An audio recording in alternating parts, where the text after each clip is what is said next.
رمضان المبارک کی ایک امتیازی عبادت نماز تراویح ہے، جس کی ایک الگ شان ہے، اور یہ نماز رمضان المبارک کی ہر شب یعنی ہر رات میں 10 سلاموں کے ساتھ 20 رکعات ادا کرنا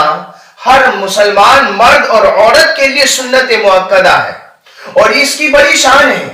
احادیث مبارکہ میں رسول اکرم صلی اللہ علیہ وسلم ارشاد فرماتے ہیں، من قام رمضان ایمانا و احتسابا، جو بندہ رمضان المبارک کی راتوں میں قیام کرے، اس کے اندر نماز تراویح بھی شامل ہے۔ من قام رمضان ایمانا و احتسابا، جو بندہ رمضان المبارک کی راتوں کو ایمان اور اخلاص کے ساتھ عبادت میں گزار دے، غفر له ما تقدم من ذنبه، اللہ تعالیٰ اس کے پچھلے تمام گناہوں کو معاف فرما دیتا ہے۔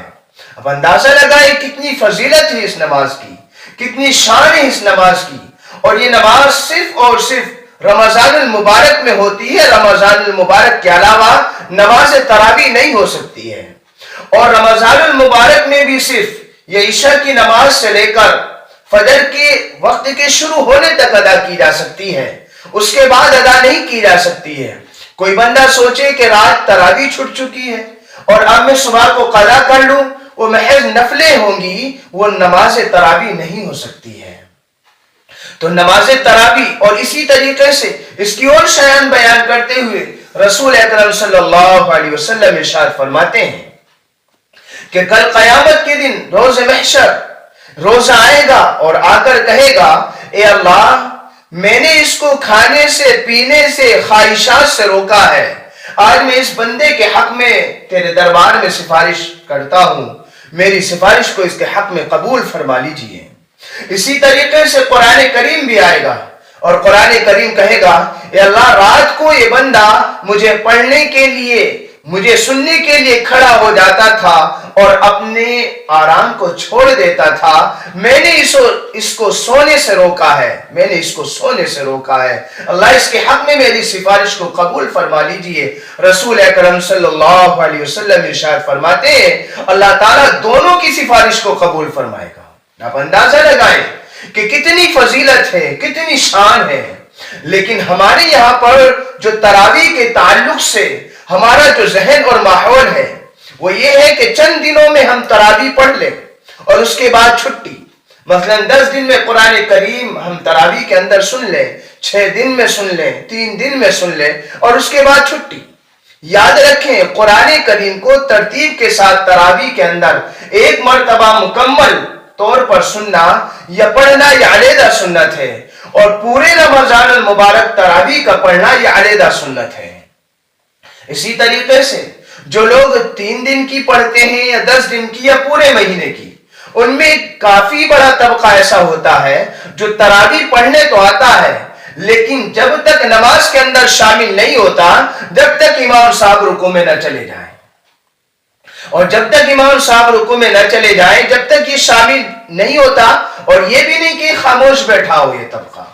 یا آپس میں ایک دوسرے کو دھکا بھی دیتے ہیں، باتیں بھی کرتے ہیں، ٹھٹا بھی کرتے ہیں، اور نعوذ باللہ اب تو حالت یہ ہو چکی ہے کہ نماز کے دوران پیچھے بیٹھنے والے حضرات موبائل کا بھی استعمال کرتے ہیں۔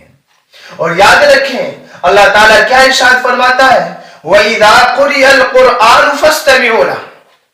کہ جب قرآن کریم پڑھا جائے تو غور سے سنا جائے اور خاموش ہو جایا کرو، غور سے سنو اور خاموش ہو جاؤ۔ اور اس کی وجہ کیا کہ اگر اللہ کے کلام کو غور سے سنو گے اور خاموش ہو جاؤ گے، دل لگا کر سنو گے، محبت میں خاموش ہو جاؤ گے، لعلکم ترحمون، اس کا ثمرہ کیا ہوگا؟ اللہ تعالیٰ رحم فرمائے گا تاکہ تم پر رحم کیا جائے۔ لیکن ہوتا کیا ہے، اب ہم یہاں پر نہ تو قرآن کریم کو سن رہے ہیں، اور اسی طریقے سے مسجد کی بے ادبی اپنی جگہ، اور جو لوگ نماز پڑھ رہے ہیں نا، ان کی نماز میں خلل بھی واقع ہو رہا ہے۔ ہم آئے تھے نماز تراویح پڑھنے کے لیے، گناہوں کو معاف کرانے کے لیے، قرآن کریم کو اپنا سفارشی بنانے کے لیے، کہ ہم قرآن کریم سنیں گے، قرآن کریم ہمارا سفارشی ہوگا، ہم نماز تراویح پڑھیں گے جس کی وجہ سے اللہ ہمارے گناہوں کو معاف فرمائے گا۔ لیکن ہم مسجد میں آئے یا ہم نے دوسری جگہ تراویح پڑھی تو ہم نے تو دوسرا معاملہ کر دیا کہ قرآن کریم نہ سن کر قرآن کریم کی بے ادبی کی۔ اور ہم نے نماز میں باتیں کر کر نمازیوں کی نماز میں خلل ڈالا تو اس میں ہمیں پھر ثواب کہاں ملنے والا ہے؟ ہم آئی ہوئی رحمتوں کو اپنے ہاتھوں سے یوں ہی چھوڑ دیتے ہیں۔ اس لیے یاد رکھیں کہ نماز تراویح پڑھیں،